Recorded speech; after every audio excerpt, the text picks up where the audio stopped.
Chapter 3: The Law of Increasing Product Demand versus Flat Production Capacity.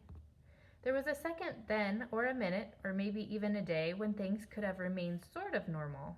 The next day I moved the mower farther into the richer part of the neighborhood, where the lawns began to get larger while my mowers seemed to get smaller. Of course it didn't really, but that's how it felt. Soon it became obvious that I could only do 3 or maybe 4 lawns a day if I worked from just before dawn to just after dark. And while it's true that the owners of the larger yards paid me more, I was getting $30 to $40 a lawn the second day. There was also the distance factor. I had to ride the mower from lawn to lawn, and as I moved farther from our house, that meant it would take me longer to get home at night, putting down the edge of the street on the mower. Plus, I had to stop every few hours to buy more gas, and that really chewed up my time, even more than the bigger yards. Great mower, small tank. I must have been the only kid my age in what felt like a 10-block radius who hadn't signed up for sleepaway summer camp or who wasn't on baseball and or swim and or tennis teams that summer.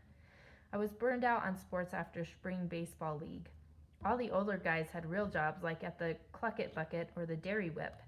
And all the guys my age were mostly busy or gone, so I had a long summer full of nothing ahead of me, almost as if I'd known how things were going to work out, which of course I hadn't. More and more people wanted their lawns mowed. On the second day, I had 8 jobs, and the fact was that I was fast approaching my limit. 3 lawns a day, plus refilling the tank from time to time, was all I could manage, and I would have to mow the lawns every week. 3 lawns a day, once a week, 21 lawns if I worked 7 days, dawn till dark, no days off, making approximately $630 a week. It seemed like a staggering whop of money. Summer was 12 weeks long, which meant that by the end of vacation, I would have made over $7,500. Way more than I needed to buy a new inner tube for my old 10-speed. And of course, there would be no vacation, which ran through my head as I worked. No vacation, no summer fun, no bike trips with my best friend Alan when he came to visit his father in the summer. No vacation. $7,500. No summer fun. $7,500. I had just finished the second yard of the second day, and I was already a little sick of the sight of grass. The only sound in the world seemed to be the sound of the mower. The vibration of the seat was the only feeling my butt had ever known. And then I met Arnold. He showed up on the sidewalk when I started the 3rd yard of the day. Another customer, I thought. I had plenty of time to study him as I mowed toward him. Very short. I'm pretty short, and he wasn't much taller than me, and kind of round. Not fat, not heavy, just round. Everything about him was round. Rounded shoulders, hips, arms, legs, even his head was a ball. And his haircut looked like somebody had put a large bowl on his head and cut around it with scissors. Wild clothes. I saw a 70s show on television once, and everybody had shirts with impossibly long collars and colored patterns that looked like maybe somebody had taken a bucket of flowers, dipped in paint, and thrown it at the actors. That was Arnold's style. And he had a wide, wild tie and a kind of sport coat that looked suede but was cut with wide lapels and shoulders and a narrow waist that didn't look too good on his round body. He looked like somebody who had flunked clown school. It was hard not to smile. He waved as I approached, and I stopped and pulled the throttle back to turtle. I liked that. Turtle or rabbit. Not written, not fast or slow, just a picture of a turtle or a rabbit. Everything should be like that. Highway signs, posted signs in the hallways at school, turtles or rabbits. It's so simple. I hear you're the new lawn boy. I nodded. He went on, my name is Arnold Howell, and I'm over there on the corner. How much would you charge for my lawn? I looked past him. It was good size, but flat and with not much detail work. Would $40 be all right? $35 would be better. Well, other people had been paying me $40 for a lawn that big, and that seemed fair. I guess. The thing is, I'm having a cash flow problem. And I'll have to scramble to find even $35. I'm a stockbroker and I work from home, and I'm a bit overextended right now. All of which was more than I needed or wanted to know, But he seemed okay, and I thought he had an honest face, which turned out to be right, except that I'm not sure what a dishonest face would look like. Maybe a sneaky turtle? Or a shifty rabbit? Tell you what, he said. How would you like to barter? Take it out and trade. I don't know what you mean. I didn't think he'd have anything I wanted. Not clothes. Especially not clothes. Like I said, I work out of my home. I do mostly day trading, work the small board, so to speak. I mean, it's far out, a real groovy way to work, and I make a nickel now and then, you know, moving this and that. Was he crazy? Or one of those people with something loose in his brain? Somehow he forgot he was talking to a 12-year-old kid with an old riding mower who knew nothing about the stock market.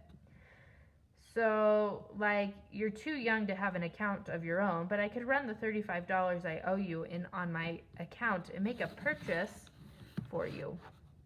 It would be in my name, but you would get the proceeds. What do you think? I don't know what you're talking about. You're going to buy something for me with money you owe me but don't have? Exactly. What are you going to buy? Stock. What stock? Shares in a company. You would buy shares in a company. Why? Because then if the company does well, the share goes up in value and you sell them to someone else and make money. That's how the stock market works? It's that simple? Well, yes, with a whole bunch of rules and regulations and controls, that's pretty much how it works. And you always make money? He shook his head. Not always. That's the beauty of it. If the stock you buy goes down, you lose money. Oh. You have to be aware of that and buy carefully. Well, then the secret is to only buy stock that goes up. Arnold nodded. How hard can it be? I shrugged. I didn't have a clue what I was talking about, but it seemed pretty basic. And I had pockets full of money. I hadn't figured out where in the house to hide it where my mother couldn't find it, so I kept it jammed in my pockets. Arnold made it all seem so easy. Let's do it, I said. All right, chapter 3, questions.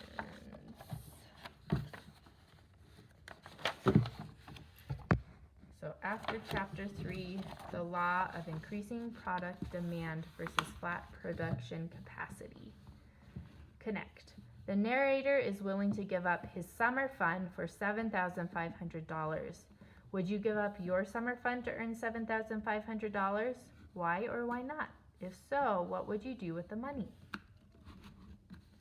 Vocabulary. Prefix. 3 lawns a day, plus refilling the tank from time to time was all I could manage. Underline the base word and circle the prefix in refilling. What does the prefix re mean? In which word does the prefix re mean the same as it does in refilling? Rescue, readily, or reopen?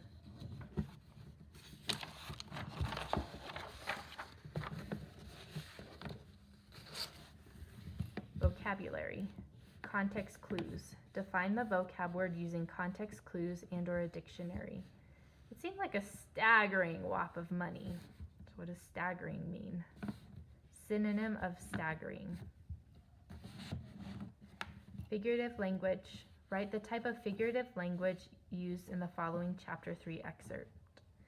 And his haircut looked like somebody had to put a large bowl around his head and cut around it with scissors. Is it a hyperbole, alliteration, simile, onomatopoeia, metaphor, or personification? Finally, reflect. Arnold does not have the money to pay the narrator to cut his lawn. How did he offer to compensate the narrator? Compensate means pay.